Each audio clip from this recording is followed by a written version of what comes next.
Chers amis, bonjour, nous sommes le dimanche 18 janvier 2025, il est 9h30, quelques news de l'Arménie, de l'Artsakh et de la diaspora arménienne. Sans plus tarder mes amis, branchez votre télévision France 2 actuellement, depuis 9h30 jusqu'à midi, les Arméniens de Marseille, donc voilà, donc des débats, des dossiers, des reportages et la messe entre 11h et midi aujourd'hui. Pour ceux qui prendront donc leur télévision en cours de route, vous pouvez mettre en reculer un petit peu en fait, par replay en fait, pas oui, vous reculez tout simplement le direct pour le faire en différé et vous aurez depuis le début de l'émission 9h30 et vous pouvez suivre jusqu'à midi. Appelez vos amis, vos familles, mes amis, c'est une émission exceptionnelle dédiée aux Arméniens de Marseille et voilà, nous Arméniens de France, on fait partie de cette communauté arménienne de Marseille aussi, puisqu'en fait, beaucoup d'entre nous sont arrivés par Marseille. Nous sommes arrivés par Marseille également, venant de la Syrie, dans les années 66, par bateau. Voilà, mes amis, c'est une émission importante pour la communauté arménienne, France 2, donc actuellement, c'est en cours. Laissez cette vidéo, la mienne, et allez suivre la télévision, mes amis.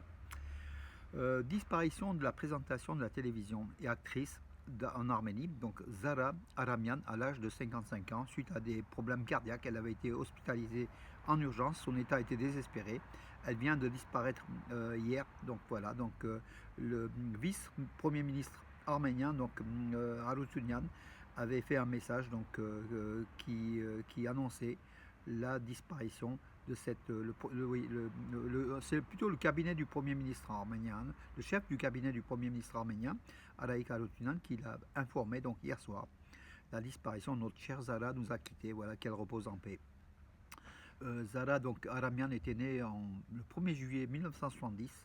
De 93 à 96, elle avait travaillé à la rédaction de La Voix de l'Arménie sur la station de radio, la radio d'Arménie en fait, diffusant des programmes à l'étranger. Elle était spécialiste plutôt donc des émissions sociales, politiques et culturelles destinées à la diaspora. Elle était dans le département russophone, voilà, de 96 à 2002. Elle a occupé le poste de rédactrice en chef adjointe au sein de la même station, donc radio Hayrur en fait, pas Hayrur, c'est la radio publique d'Arménie en fait, voilà. Et puis elle a monté un certain nombre d'émissions en fait, donc au sein de cette radio. Elle avait aussi participé à 300 projets télévisés. Elle a été actrice expérimentée. Elle avait également joué dans de nombreux films.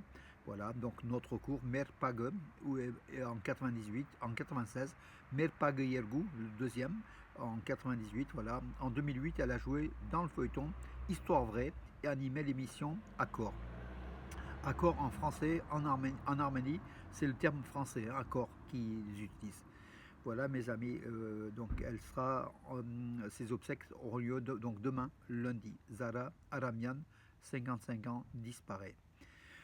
Linda Ölcekjian, donc c'est l'épouse, l'épouse du prisonnier de guerre illégalement enfermé donc dans les prisons de Bakou, libérée donc il y a 3 jours cela, l'épouse de Viken Ölcekjian, qui avait été arrêtée à Chouchi, juste le lendemain de la chute de Chouchi, le 10 novembre 2020, il y a plus de 5 ans, et pas 2022, mes amis, j'avais donc par erreur affirmé c'était la guerre de 44 jours de 2020, non, c'était en 2000, c'était en fait, oui, la guerre de 44 jours en 2020, c'était en 2000, c'est pas en 2022. Voilà, donc en fait, Linda Ölcekjian, elle a réagi sur les réseaux sociaux, puisqu'on a vu donc le lendemain de la libération, en fait, avec son époux dans un bar-restaurant à Yerevan, faisant la fête, dansant, donc voilà, des gestes selon certains inappropriés, qui ont réagi sur les réseaux sociaux. Elle a affirmé, elle a écrit que quiconque me critique d'être heureuse avec mon mari ne nous a jamais aimés. Voilà. Puis elle a aussi raconté son calvaire, des jours et des nuits de pleurs, d'angoisse sans son mari, avec toutes les démarches effectuées auprès de nombreuses ambassades pour sa libération. Voilà, donc personne n'a le droit de me critiquer, elle affirme. Et nous, on pense qu'elle a raison, tout simplement. Moi, je pense qu'elle a raison. Parce qu'après le calvaire, voilà, la belle vie avec son amour, l'amour de sa vie, son mari, voilà. Que le couple soit heureux et que chacun s'occupe un petit peu de ses propres problèmes. Je pense que ça serait mieux en tout cas. Cette joie qu'elle a fait partager à des millions de personnes à travers ses vidéos, nous on la ressent et puis on soutient tout simplement. Après tant de stress, voilà l'ouverture au monde. La vie reprend. D'ailleurs, elle a écrit que la vie reprenait avec son mari, de plus belle encore. Et bientôt, il y aura le mariage de leur fils au Liban, où ils vont retourner. Le père Avedis Danielian a joint l'initiative de la réforme de l'église apostolique arménienne lancée par le premier ministre arménien Nikol Pachinian. C'est le 18e prêtre à rejoindre le camp de Pachinian pour réformer, selon Pachinian, selon ce groupe, pour réformer l'église. En fait, c'est pour virer le catholicos Karekin II. Et du côté donc, du catholicos Karekin II d'Echmiadzin, il y a encore 471 prêtres qui ne sont pas passés dans le camp de Pachinian. Il n'y en a que 18 qui sont passés, donc il reste encore des centaines et des centaines du côté d'Echmiadzin, de Saint-Echmiadzin, à soutenir le catholicos Karekin II d'Echmiadzin. Fitch Ratings, c'est l'agence qui note les États, les pays. Donc l'Arménie a une note qui se relève en fait. Donc dans la perspective, la note sera de BB-, donc ce qui est une bonne note. Nikol Pachinian s'est empressé, bien sûr, la campagne électorale oblige, bientôt, il s'est empressé donc de vite l'annoncer donc dans les médias. Voilà, Fitch Ratings, donc qui a placé l'Arménie, qui monte la note de l'Arménie maintenant que la paix est installée. La Géorgie a enregistré l'an dernier, en 2025, 1 579 764 touristes venus de Russie, ce qui est énorme en fait, en hausse de 11%. À titre de comparaison, rappelons que donc c'est en hausse de 11%. L'Arménie, les touristes russes baissent, ils sont passés de 51 à 42%. Ils étaient au nombre de moins d'1 million en fait. L'an dernier, ils étaient au nombre de, en 2025, l'Arménie avait accueilli, donc, alors je vais vous dire le chiffre, je l'avais écrit, pardon. Alors ils étaient en Russie, en Arménie, autour de 921 704 touristes de Russie, un chiffre qui est en baisse.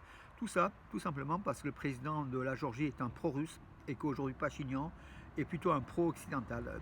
Les Russes sont sensibles à cela, ils sont chauvins et nationalistes et puis ils font ressentir au niveau de destinations touristiques, dommage.